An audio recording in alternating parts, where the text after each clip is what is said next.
Alright, what's poppin' YouTube? It's the Ace of Hearts here, back with another video. And with the advent of 1.3 dropping last night / today, depending on your time zone, Genshin Impact has officially been out for a break and a half. But with a game like this, it's inevitable that no matter what update comes, no matter what character comes, there will be a draw. New players will be coming. So, Diluc. Stop, Diluc. Stop interrupting. First he interrupts my outros, now he's trying to interrupt my intros, my god.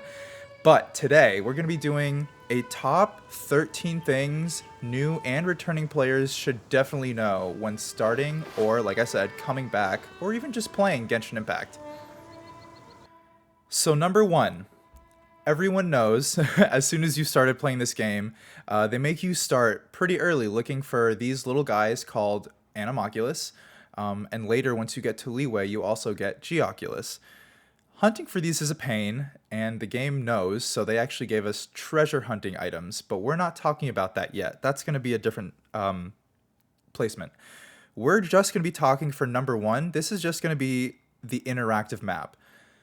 What you guys are seeing on my screen is just the map that the game gives you, right? I've put some things, I've put my own markers, but if you want, you can really just go on Google, search up Genshin Impact interactive map. I'm actually going to drop a link down in the description and put up a screenshot of what it looks like right now. And that saved me so many hours of my life. I did the Animalculus straight off, took me like 30 minutes maybe. It's incredible. It saves you so much time. So that is definitely one of the most important things new players, like once you're coming to this game, do that first. Open up that map, check out where all those Animalculus are, and go get them, because you'll be a happy boy. Alright, so number 2. As we all know, there's tons of merchants. You know, you go and you buy your weapons, your food. If you're still early in the game, you can still spend Geo Sigils and Animo Sigils. But what a lot of players don't know is that there are unmarked vendors on the map that do respawn. This is mostly aimed at new players. I feel like a lot of... Well, actually, I take that back. There's a lot of people I've spoken to that don't know about these vendors.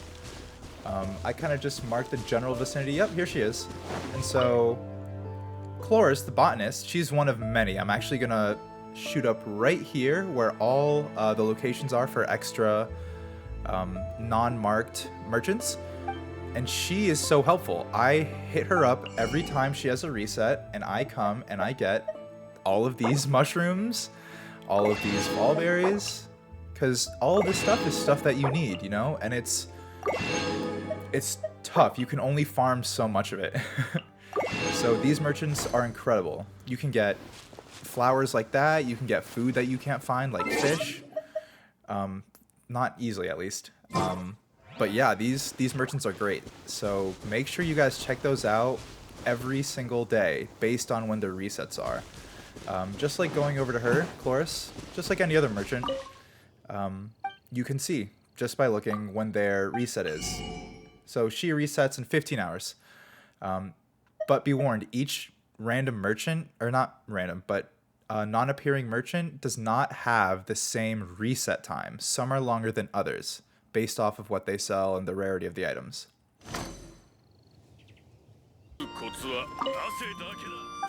Alright, so here we are at number 3. This was actually a new introduction in version 1.2, and it was a lifesaver for who knows how many players. Specifically, we're just talking about all the quality of life forge items that you can make. These two being the most important, the Animo Treasure Compass and the Geo Treasure Compass. If you're a vet player, I guess, and you didn't do the map at the very beginning and got all your Geoculus and all your Animalculus, these are incredible because they will literally tell you exactly where the Animalculus and Geoculus are. Here we have a stove just for cooking. I don't want to say it's useless, it's fun. The warming bottle, super helpful for when you're farming the new area. And then this guy is great. The NRE menu, basically lets you shortcut food items so you don't have to go into your inventory every single time. These are new and we're still getting more. I think there's, yeah, like the wind catcher. This one is also great. It basically acts as a wind current, so you could just place it down and use it to fly up. It's great. Alright, so here we are at number 4, and this is probably my favorite item in the game. Let's see, I'm broke on resin right now, so I can't make any. This guy, Condensed Resin. If you guys have not been using this every single day, what are you doing? Condensed Resin basically costs 40 resin, the same as doing 2 of any basic event. But what it does is it acts as 2 resin. And now you guys are probably asking, well, hey Ace, what's the point of using one item that's the same as using 2 items? And it's like, well, there you go. You want to be efficient, and having these condensed resin is great if you're a busy person, like you only have 20-30 minutes of time to play Genshin Impact a day. You might not be able to go through 120 resin doing 6 events if you also want to do some other miscellaneous activities. So this is great. I use it every day. I always have resin. I always have condensed resin. So if you guys haven't started using these, I would highly recommend it. It's great for saving resin if you don't have time.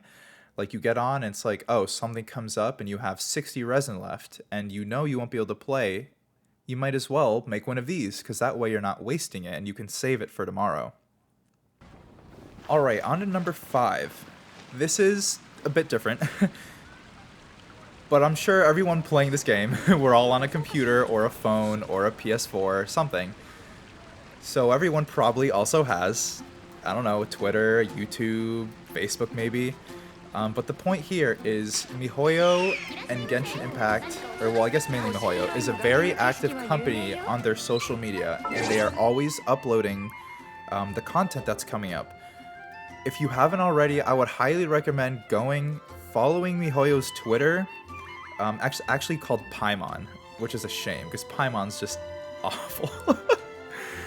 So I would definitely recommend following Paimon, because they're the #1 source, you know? They put stuff out as it comes, so everyone knows what's going on. Same with their YouTube. All the videos go up there, all the character trailers, everything as it comes out. Fresh, HD. Yeah, I would definitely recommend that. Alright, so moving on to number 6. We have something in every gacha game called resets. This game has daily, weekly, almost monthly, like 40 days for the battle pass. But regardless, there are resets, and it's important to know when those times are. The main monsters, if we go over to... where is it? Trounce domains. These all refresh at the same time. Storm Terror, the Golden House, and the Wolf. And you can only get the rewards once a week. So you guys are seeing right now, refreshes in 4 days, 14 hours. That basically means that's when you can do it again. I know a lot of players have a hard time figuring out, like when you're first starting, oh, when is which reset? When is what? What happens when? So it's important to know, and you can check simply on the domains there. And also, I'm going to shoot up a picture right here that's going to tell you when daily resets are for domains and such, as well as commissions, and then when the weekly reset is for the big bosses. Alright, on to number 7. Banners and value. What should you be summoning for? If you're a dolphin or a whale or you spend money on this, then do whatever you want. It's your money. You can spend it how you want, you know? It's a game. Do what you want. But if you don't do that, if you're not spending a solid amount of money, it is important to know that banners have value, and some banners you will be wasting your stones, you'll be wasting your gems, and it is a total waste. Look at Zhao's banner, for example. A lot of people right now are saying that Zhao is like top 2, top 3 main DPS. Now, does that mean you have to go for him? No, not at all. But look at the rest of his banner. You have Diona, who is probably the best cryo healer in the game. Yeah, she stomps out Kiki. You have Beidou, who's a great tank, great sub DPS character, and then you have Jin Yan, we've been seeing all these awful clips of her just standing there, taking no damage at all with her skyrocketing defense.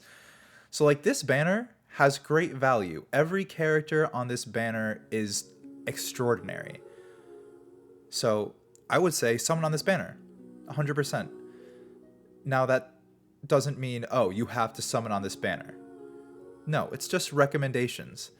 And once again, you can summon on whatever you want. It's whatever characters you think will make you the happiest, that you'll have the most fun with. But it is important to remember that this is a gacha game. It is a gacha game first, second, and third, and it's all about the characters and the summons. So making sure to make the right choices is always important.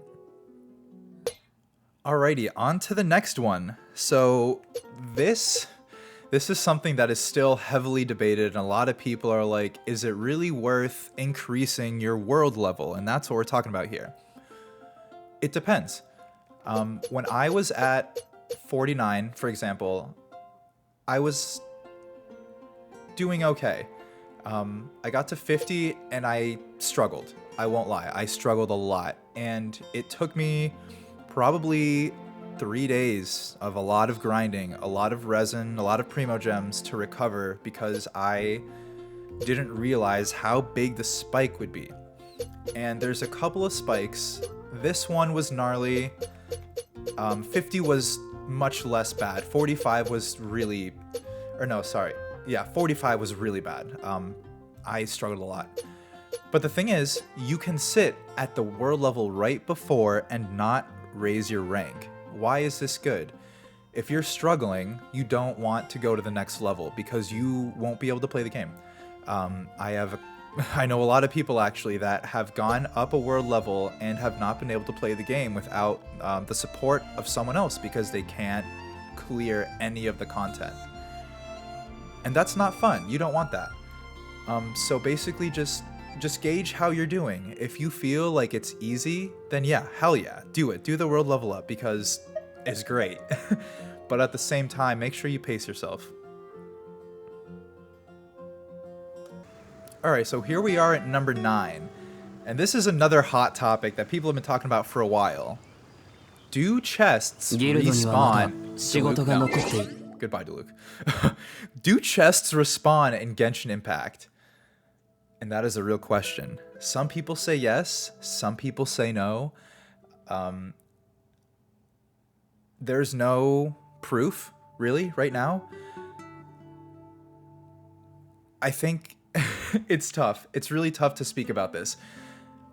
If you have gotten a lot of chests and you're just looking for chests now, do not waste your time because we don't know. There were a lot of rumors going on about a month ago when 1.2 first dropped, when we were still looking, that chests respawn every 1 to 3 days. We don't know if that's true. There were other rumors going around that as you increased your world level, the more you played, chests would respawn. We don't know if that's true. MiHoYo has actually stated, no, chests don't respawn. But we don't think that's true. So basically what I'm trying to say is don't waste your time hunting for chests that might not exist. Your best bet is going and getting one of the treasure hunting items that we talked about in one of the earlier steps, because they will tell you where all the chests are, and they're great. They're very helpful. All right, so here we are at number 10, resource respawns. There are 3 different respawn timers for resources. Well, actually, I guess there's technically 5. So please don't be wasting your time going around and hunting for these every single day because they will not be back under any circumstances. All right, guys, so here we are at number 11. Be careful, please. Where to even start? I think a lot of people are still struggling to understand that this is a gacha game, and it's a gacha game. That's what it is. That's the category it fits under. It is firstly, secondly, and thirdly a gacha game. This company makes their money off of these. Being a free game, this is how they make their money. And as a player, you have to understand that, yes, while it is okay to, buy gems, buy crystals, like if you can afford it, please be safe and do not be spending money you don't have, because there is never a guarantee that you're going to get anything that you want. And players have to understand that. This isn't like, a fighting game where you go and you clear out the story or the arcade and you get a new character for free. It doesn't work like that. And there is, like I said, there's no guarantee as to what character or what weapon you might get, and this is a lot of money. I think it's about $105 after taxes, based on where you live, maybe even more. This is only going to get you not even 4 multi-summons. Not even 4 multi-summons. What does that mean? That's really bad. That is really, really low. Or wait, no, excuse me. It'll get you, what is it, 4.5 because of the bonus? But regardless, it's a lot of money for not a lot of summons, and just be safe. That's all. All right, number 12. This is a bit of a rarer topic, but I feel like I should still mention it because it happens. It happens to a lot of players. It actually just happened to one of my favorite YouTubers, Mythimu. He got his account stolen. Someone hacked his account and then sold his account to another seller who then sold that account to a random person. That sucks.